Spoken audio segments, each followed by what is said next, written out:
In section 2.5, we're looking at reason using properties from algebra, and this is an important section because it's going to kind of lead us into where we're going to go for the rest of this chapter and looking at our introduction to proofs. So we're going to take what you've done in Algebra 1 and use that as kind of a stepping stone to what proofs will eventually be. So we have some algebraic properties of equality, and all of these properties, as you look through them, are ones you should have done when you're solving equations back in Algebra 1. So, for example, addition property. If we have an equation, a equals b, then we can add c to both sides of that equation. I can add a value to both sides. So, for example, if I had 2x minus 3 equals 15, and I told you to solve, well, the first thing you would probably do is add 3 to both sides and get it to 2x equals 18. Now, that's using the addition property. Now, your teacher may not have required you to write that, but that's really what you were doing. Subtraction property, same idea. Let's say now it was 2x plus 3 equals 15. Well, I could subtract 3 from both sides, and it becomes 2x equals 12, and that would be subtraction property. So it works the same way. If a equals b, then a minus c equals b minus c. I can subtract the same value from both sides. Okay, multiplication property would work the same way. If a equals b, then ac equals bc. Maybe a common way you would have done that is x over 2 equals 3. You want to take that 2 and you multiply both sides by 2, and it becomes x equals 6. That would have been an example of multiplication property. Which brings us to our last one, division property. If a equals b and c doesn't equal 0, then we get a over c equals b over c. Keep in mind, the only reason we say that c can't be 0 is because if it was, it'd be undefined values. We can't divide by 0. It won't typically come up, but for mathematical sense, we do need to add that. Maybe this is 3x equals 9. We look at this problem, and I want to divide by 3 to get to x equals 3. That would be division property. So these are all common properties you have seen before, but now we're going to apply them to geometry. So maybe it's not necessarily numbers we're looking for, but maybe a segment length or an angle measurement that we're going to add to both sides, subtract from both sides of an equation. And we're going to see how that goes. But again, this is a transitional section that where we can use the stuff we've done in algebra to lead to what we're going to do in geometry. Now, we also have substitution property. If a equals b, then a can be substituted for b in any equation or expression. So let's say I have the statement 2x plus 7, and I know that x equals 3. Well, since this is equal, I'm going to substitute 3 for x, and I could write 2 times 3 plus 7, and I could simplify the expression. If it was an equation, we could work it the same way. Now, substitution, we're going to see in different ways. Maybe we have another name for a segment, and we can substitute it in, or angles as it goes, but it's just something to be aware of. It will come up. The last one we have is distributive property, and that's where we have a value on the outside of a parentheses. I could add these terms, or I could multiply each of these terms by that value on the outside. We call distributing. Make sure it's a times b and a times c. Don't forget to multiply to get that a times c. That's a common error. If this was subtracting, you want to make sure you keep that sign to where it's at. But again, that's another property we've seen throughout algebra, which we may see from time to time in geometry. So, all these talk of properties, let's solve a problem like you would have done back in Algebra 1. Solve the equation and note the reason for each step. So, typically you would have gone through, solved the equation, got to an answer. The difference now is we're going to write a reason or the property that we do. And the property is the ones we've kind of mentioned already today. So we look at this problem, and if I were to ask you what the first step was, you may say distributive property. And you know what? You could do distributive property. You'd have 6x plus 33 equals 9. You could solve it, but we're going to do a little bit different, just to see sometimes there's more than one way to solve a problem. I'm going to do division property. And what I'm going to divide each of them by, both sides, is I'm going to divide them by 3. So I name the property, and I can even write the operation down. So I get 2x plus 11 equals 3. Our next step, if we're thinking back to Algebra 1, maybe we subtract 11 from both sides. Well, that's subtraction property. Be careful if you abbreviate subtraction and substitution. If you just write sub, it's not real clear which one you're doing, so it's good to write subtraction or substitution, write it out. I'm going to subtract 11 from both sides. Now if we pause real quick here, instead of subtraction, I could have called it addition, and I could have added negative 11 to both sides. It would have been the same thing. As well as up here from multiplication, I could have multiplied by 1/3. It's not very common to do that, but if you did do that, it would technically still be correct.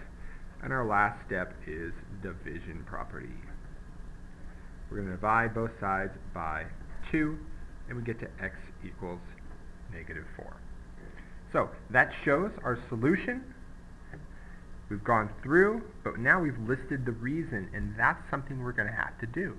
We're going to be solving problems, and we have to list the reasons. Today, well, it's mostly just division, subtraction, multiplication, addition. But as we see in these next few sections, we're going to start using past properties we've talked about so far this year. Next up, we get some other properties we're going to pull in for geometry.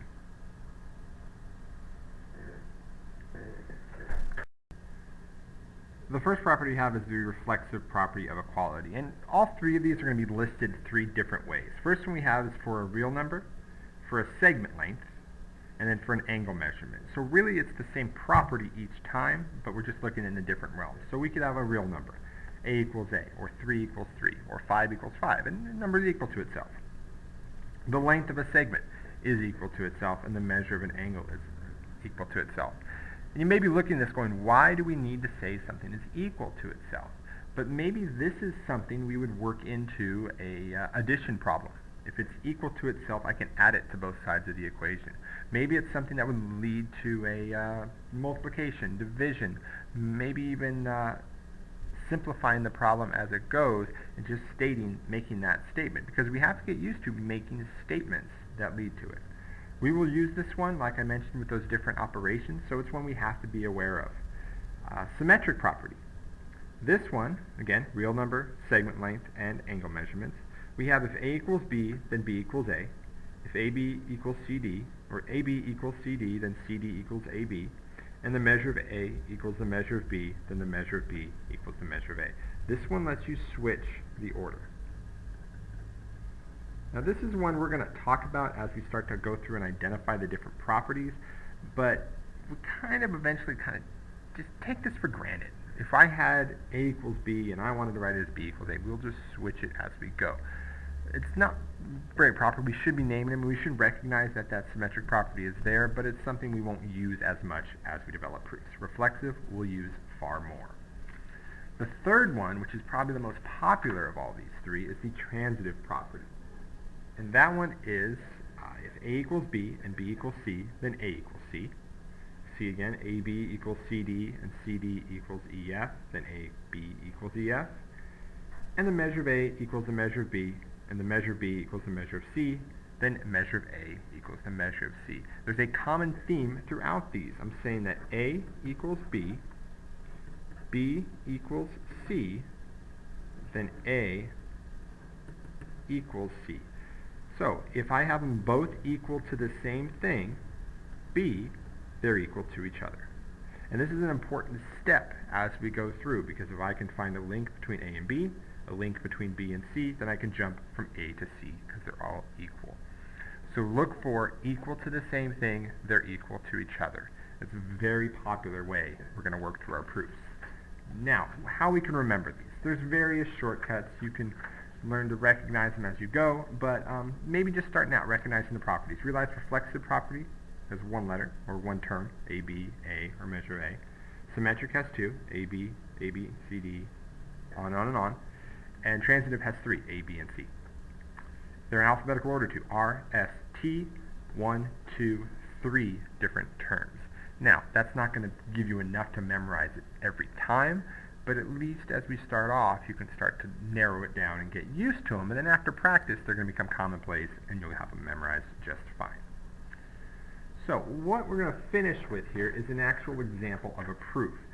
You go through, you do the practice homework from this section. There's none like this, but I want you to at least see how we could apply it from algebra and where we're going to go with geometry looking at a proof. So, anytime we have a proof, we have a given and a proof. This is what we start. This is the information we have and what we're asked to prove and what we're asked to find. So, I'm going to write FL equals AT, and that's my given. And I want to get to FA equals LT. So, this is what I'm starting with. I can pull information from this, maybe some properties that I have, different rules even from the last chapter, and get to here. But I can't jump there. I have to work forward to get it. So let's see. If I just start with what I have in this diagram, I have FL and AT are the same. And I want to find that FA and LT are the same. Now if I just look at this problem, kind of using our inductive reasoning, just taking an observation, well, this piece is equal to this piece. So really they have this part in common and then that same piece added on to the end. Now that's not enough to say that it is true, but it at least gives us an idea of where to go. So I said they each had something in common. They each have LA is equal to LA. Now I'm going to mark this with 3 dashes that it's the same as itself, and that's one of our properties from today, reflexive property. So it actually gives us that link, why they're both equal. Now, FL and LA, I could put together, and LA and AT, so I'm going to write FL plus LA equals AT plus LA, and what I did essentially was add LA to both sides. So that's even a use for the reflexive property. It allows us to do the addition property. Okay, so now I'm looking where I'm at. FL plus LA is this. You know, that's very close to FA, but I need something to say that these are the same. Now these are the parts of segment FA. Well, we talked about something last chapter which said I could add the parts and set them equal to the whole. And that was a postulate called segment addition. Okay, so I could do that. And I could do the same thing on AT and LA. AT and LA equals the whole thing, which is LT.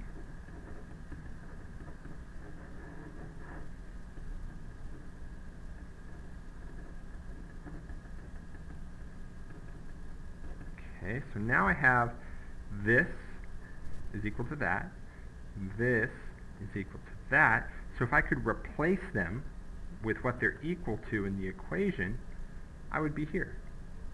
Because here it is, it's equal to FA, FA's there, here this is, it's equal to LT, LT's there. The last step we have is the property that lets us replace something if it's equal to it, and that was substitution.